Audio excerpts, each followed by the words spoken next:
Motivasi Kontekstual Modul 2.3 tentang coaching dalam supervisi akademik. Perkenalkan, nama saya Ajida dari SD Tawahan sebagai supervisor. Saya Troy Sukmarista dari SMKN 1 Batumadi sebagai coach.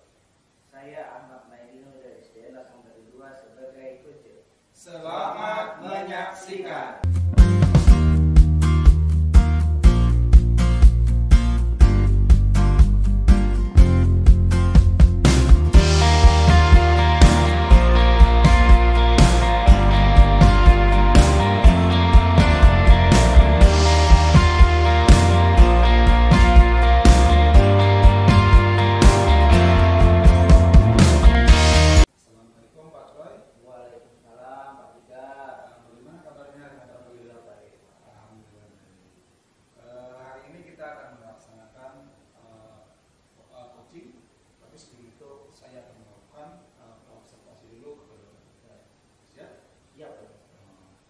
Sebelumnya saya sangat senang bisa bertemu dengan Bapak, bisa berbincang dengan Bapak pada hari ini dalam proses coaching pada hari ini.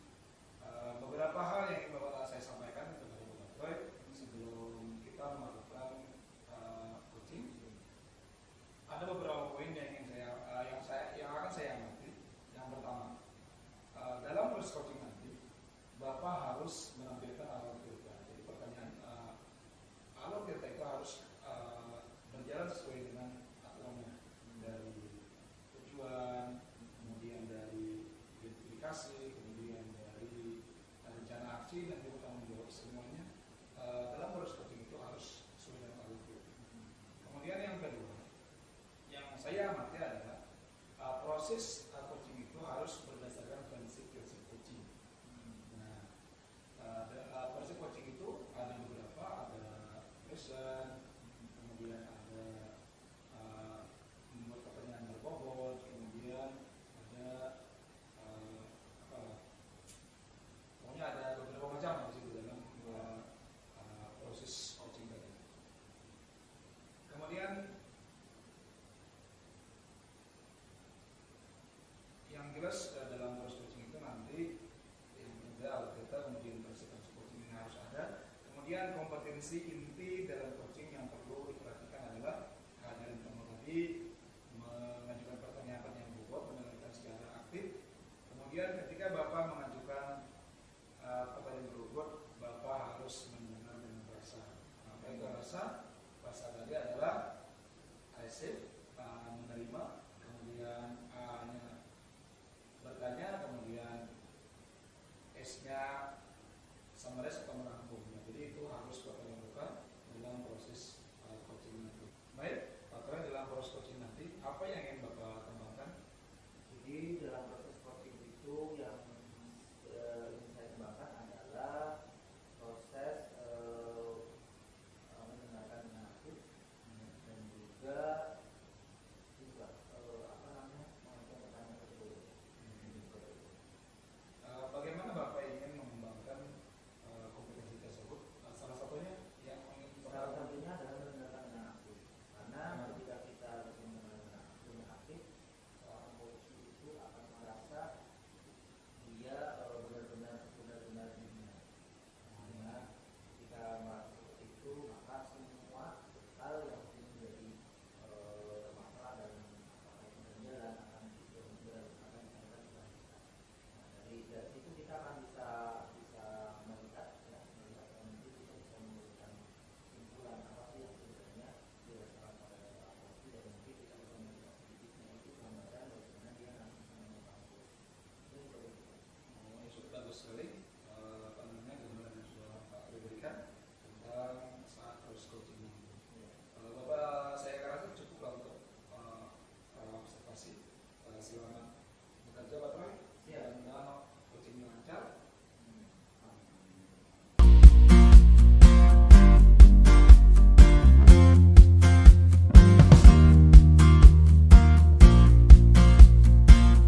Alhamdulillah baik Pak. Cuma nih ada nih masalah sedikit di kelas saya. Tapi Pak ada waktu nih. Ya, santai-santai. Alhamdulillah begini Pak. Siswa saya itu dalam minggu-minggu ini mulai tidak aktif sekolah Pak, tidak masuk. Saya juga kenapa ini tidak masuk, jadi saya bingung. Tidak masuk ya dalam minggu ini. Iya. Tapi sudah Bapak tahu nih kira-kira nih informasinya kenapa dia nggak masuk? Ada, kemarin saya tanya sama temannya yang berdekatan rumah ya Pak. Saya tanya kenapa tidak masuk temannya yang satu ini. Katanya sih ikut orang tuanya Pak. Ikut orang tuanya maksudnya ikut keluar kota atau bepergian itu seperti apa? Iya, ikut keluar kota. Kebetulan Pak, orang tuanya ini bekerjanya sebagai swasta, itu tukang Pak. Maksudnya kan kerja bangunan. Jadi kan setelah mendapat job atau pekerjaan di luar daerah ini, anaknya lalu diajak. Nah, anaknya diajak ke sana, lalu anaknya tidak bisa masuk ke sekolah. Tidak masuk sekolah ya. Nah, dari permasalahan ini kira-kira apakah Bapak ini punya kondisi ideal terhadap permasalahan anak ini? Ada Pak, setelah menelusuri masalah ini, sebenarnya kondisi ideal yang sangat saya harapkan adalah anak ini mendapatkan pelayanan pendidikan yang baik, kemudian lagi mendapatkan sarana yang baik di dalam sekolah ini, yang mana Pak, setelah kami melihat telusuri dari jejak pendidikan yang di kelas 1 sampai selanjutnya ini, anak ini kecerdasannya itu menengah atas Pak. Ya, jadi kan sangat disayangkan nih. Jadi kondisi ideal yang saya harapkan, anak ini dapat sekolah kembali, dapat mengikuti pelajaran kembali seperti anak-anak yang lainnya Pak. Oke. Nah, sekarang mungkin Bapak sudah tahu ya kondisi idealnya seperti itu. Nah, mungkin apakah Bapak sudah ada rencana nih ataupun gambaran solusi nih terhadap permasalahan ini? Ada Pak, rencananya begini, saya akan mencoba menghubungi atau memanggil orang tuanya anak ini ke sekolah, yang nanti mudah-mudahannya kita bisa membicarakan masalah yang ada begini. Cuma ada sedikit masalah ini Pak. Masalah apa? Ini Pak, kalaunya saya memanggil ini, saya harus melihat hari kapan orang tuanya pulang ke rumah. Kan itu paling cepat katanya seminggu sekali atau 2 minggu sekali baru pulang ke rumah. Yang mana kan biasanya kerja bangunan ini setiap Jumat liburnya Pak. Jadi kan otomatis paling tidak sore Kamis itu baru orang ini datang ke rumah.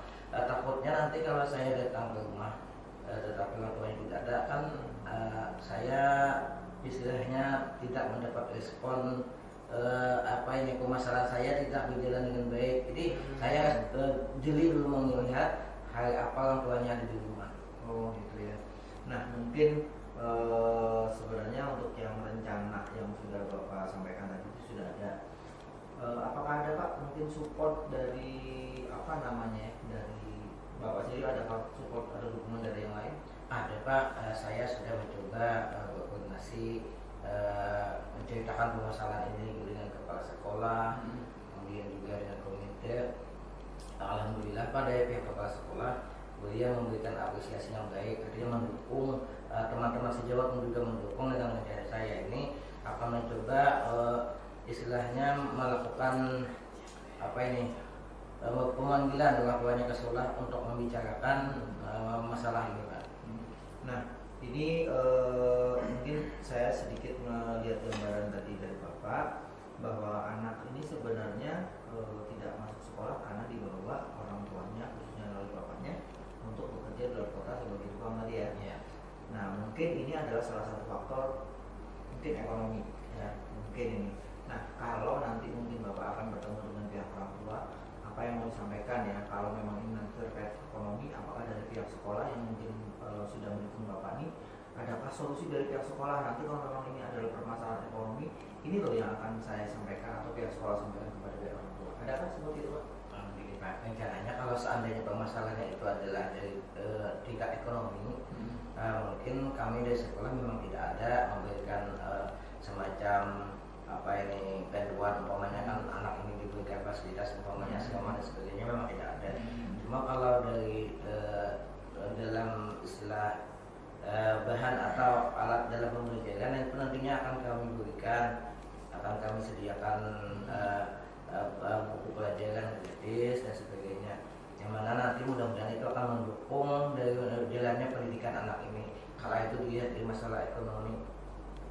Tapi kalau seandainya bukan masalah ekonomi, kami akan mencoba menjelaskan secara dari hati ke hati Pak, bagaimana kondisi anak ini, bagaimana keadaan ini anak ini supaya dia dapat bersekolah dengan baik. Mungkin akan kami berikan pandangan-pandangan lah kepada orang tuanya agar mungkin orang tuanya ini jangan sampai menelantarkan pendidikan anak, Pak. Oh baik, berarti Bapak sendiri sudah ada rencana, mungkin ada juga dukungan dari sekolah yang akan Bapak lewat gabung disampaikan ke pihak orang tua. Berarti mudah-mudahan apa yang sudah Bapak sampaikan ke saya sebagai rencana dan lain-lain itu berjalan dengan lancar ya Pak ya. Amin. Mudah-mudahan Pak. Apakah ada mungkin hal lain yang mungkin mau Bapak sampaikan? Mungkin sampai sini aja Pak, cukup. Nanti kalau seandainya mendapatkan kendala lain, umpamanya apa ada masalah-masalah lain, nanti saya akan menemui Pak Kali lagi. Baik. Nah sekarang setelah semua yang Bapak sampaikan kepada saya, kira-kira bagaimana sekarang perasaan Bapak? Alhamdulillah Pak, setelah saya membagikan cerita saya kepada Bapak, hati saya sudah lega Pak. Saya sudah menemukan sedikit semangat. Maksudnya kan ada begitu semacam apa istilahnya itu, semangat yang timbul dari saya untuk bisa memecahkan masalah ini. Mungkin dalam kurun minggu ini ya saya harus menyelesaikan masalah ini Pak. Baik. Oke, mudah-mudahan Bapak berjalan dengan lancar semuanya.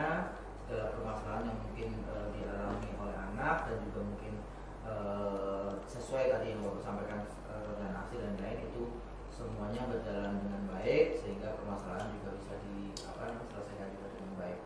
Mungkin itu yang menjadi tujuan pembelajaran kita. Mudah-mudahan semuanya berjalan dengan lancar dan seperti itu. Ya, alhamdulillah. Terima kasih Pak. Sama-sama Pak. Ya.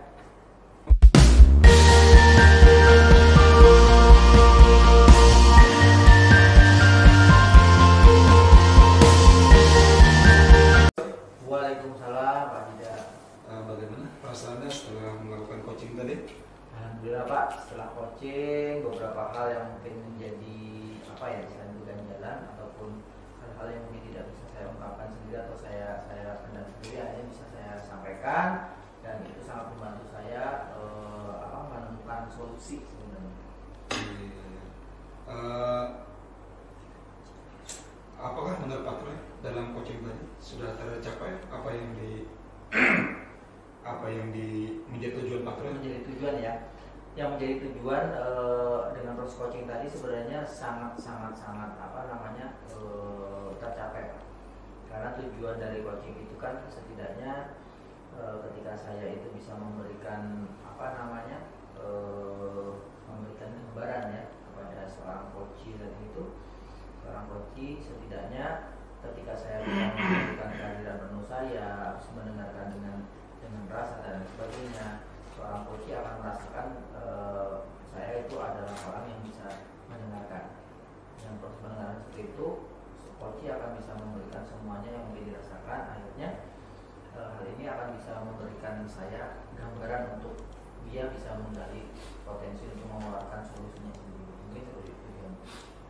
Boleh saya berbagi pengamatan Boleh Pak. Ya. tentang hasil coaching tadi? Ya, boleh. Setelah saya amati proses coaching tadi antara Pak Troy dengan Pak Maidi, terlihat sudah cukup bagus. Alur titiknya sudah timbul dari tujuan, kemudian identifikasi, kemudian rencana aksi, tanggung jawabnya sudah ada, menanyakan perasaan tadi sudah sangat bagus. Tetapi ada sedikit saran, boleh? Boleh. Dalam proses coaching, yang pertama eye contact itu harus terjalin antara coach dengan coachee. Nantinya dengan eye contact itu kita lebih menghormati teman bicara kita. Kalau kita tidak memandang teman bicara kita, maka kita bisa tidak menghormati teman bicara. Jadi eye contact itu perlu kita lakukan pada saat coaching. Kemudian yang kedua, nada suara harus dikontrol. Dikontrol nada suaranya jangan terlalu tinggi. Kemudian jangan terkesan seperti mengintimidasi. Kemudian berikan sedikit senyuman agar coach itu merasa nyaman waktu coaching dengan kita. Ya mungkin itu catatan dari saya Pak Troy. Selebihnya sudah bagus, berjalan dengan baik. Mudah-mudahan kedepannya lebih bagus lagi. coachingnya, sehingga permasalahan-permasalahan yang ada di sekolah Bapak bisa terselesaikan dengan baik. Baik. Terima kasih Pak atas hasil pengamatan yang sudah disampaikan saya. Mudah-mudahan beberapa hal yang tadi Bapak sampaikan menjadi referensi yang baik buat saya, sehingga ke depan saya bisa memberikan atau melaksanakan proses coaching dengan lebih baik lagi. Iya, sama-sama Pak Troy. Terima kasih. Lain kali jumpa lagi di kesempatan yang berbeda. Episode yang akan datang Pak. Iya, siap-siap Pak Troy. Demikianlah demonstrasi kontekstual yang telah kami laksanakan modul 2.3 tentang coaching dalam supervisi akademik. Salam guru penggerak. Bergerak, tergerak, menggerakkan. Wassalamualaikum warahmatullahi wabarakatuh.